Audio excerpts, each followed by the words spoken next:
All right, today we are getting into the mind of a police officer. We're going to look at the psychology behind everything from split-second decisions to the immense pressures that build over a career, and finally, a really fascinating new idea for reform. Think about it for a second. A single police officer has an incredible amount of power. So the big question is, how do they decide when to use it? When to write a ticket versus give a warning? When to use force? That process, that moment of decision, is at the heart of everything. So, to kick things off, we need to talk about a concept at the core of law enforcement that is both absolutely necessary and, well, incredibly dangerous. We're talking about police discretion. So what is police discretion? In simple terms, it's the wiggle room an officer has. And we need it, right? Because if cops enforced every single law all the time, the system would just grind to a halt. They have to use their judgment. But what happens when that judgment is biased? And this is where we see the dark side. These headlines from the Toronto Star, they uncovered something deeply disturbing about a practice called carding, basically stopping people on the street to question and document them. What they found was a clear pattern. An officer's discretion was being used very, very differently depending on the color of your skin. And the numbers, well, they don't lie. Black residents made up just over 8% of Toronto's population at the time, but they accounted for a quarter of all these stops. To put it plainly, they were 3.4 times more likely to be stopped and documented than white residents. This wasn't just a few random incidents. This was a clear, systemic pattern. And behind a statistic like that, there are real people. People like Dale James. He was stopped by Toronto police more than 50 times. 50. And he was never, not once, convicted of a crime. Just try to imagine what that feels like, to be constantly treated like a suspect in your own neighborhood. That's the human cost of discretion when it goes wrong. That feeling of being unfairly targeted just eats away at trust. But when the stakes get higher, that same power of discretion can go beyond street checks and become a literal matter of life and death. Take a look at this image. It's from a security camera on a Toronto streetcar. Inside is an 18-year-old kid named Sammy Yadam. He's alone, he's clearly in crisis, and he's holding a small knife. What happened in the next 60 seconds would force an entire city to ask some really tough questions. And here's how quickly it all went down.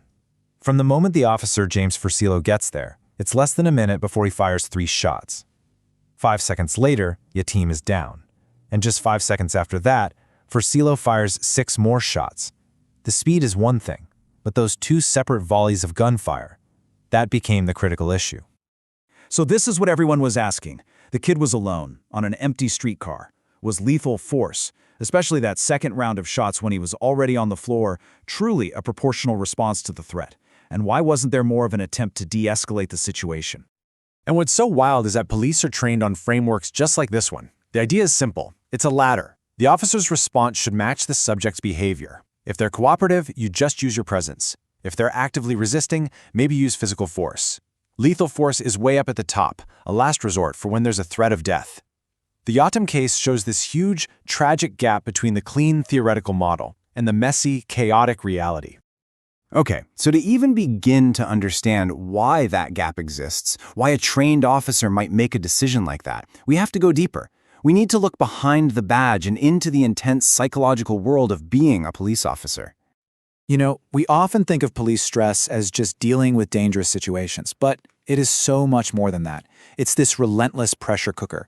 You've got stress from the organization itself, the bureaucracy. You've got occupational stress from seeing horrific things day in and day out. Then there's stress from the courts, and of course, massive pressure from the public and the media. It all adds up and takes a huge psychological toll. And what makes all of that so much worse is this unspoken rule, this toxic culture that basically says, suck it up.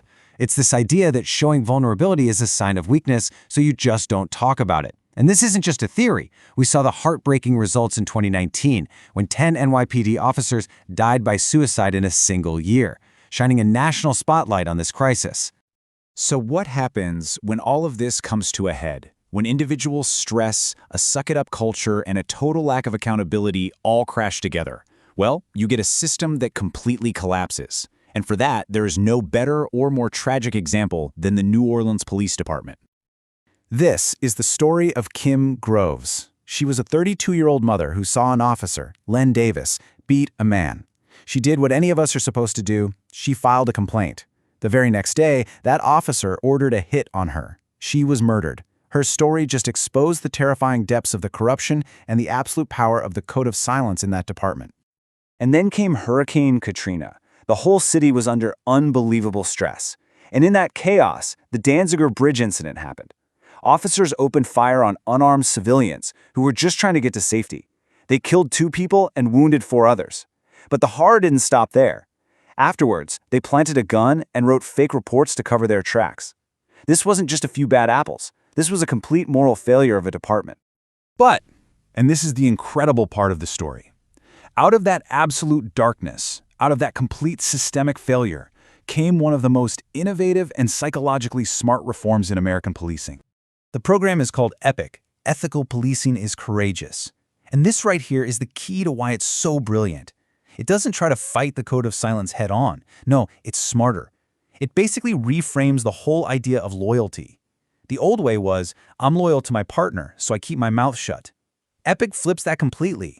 It says, no, true loyalty is stepping in to stop your partner from ruining their life or somebody else's. Suddenly, intervening isn't a betrayal, it's the most courageous and loyal thing you can do. So how do they actually do that? Well, it's built on these core ideas. First, it's about prevention, not punishment, so people aren't so afraid to speak up. Second, it makes peer intervention an official duty, which gives officers the formal backup they need to do what's right. Third, it's about offering support, not shame. It's about, hey man, you okay? Not, I'm telling on you. The whole thing is designed to build a totally new culture of accountability from the ground up. And this isn't just some philosophy. They actually give officers the tools to do this. They train them on exactly how to step in, what to say it, how to de-escalate their own partner without starting a confrontation. It turns a really awkward personal moment into a professional procedure. And by doing that, the goal is to protect everyone, the public from harm, the officer from making a terrible mistake, and the department from losing all trust. It's all about stopping the bad thing before it happens. So this leaves us with a final, really powerful question. We've seen how badly things can go wrong, but a program like EPIC suggests there might be another path, one built not just on better rules, but on a smarter understanding of human psychology. So what do you think? Could replacing a culture of silence with a culture of courage, could that really be the future of policing?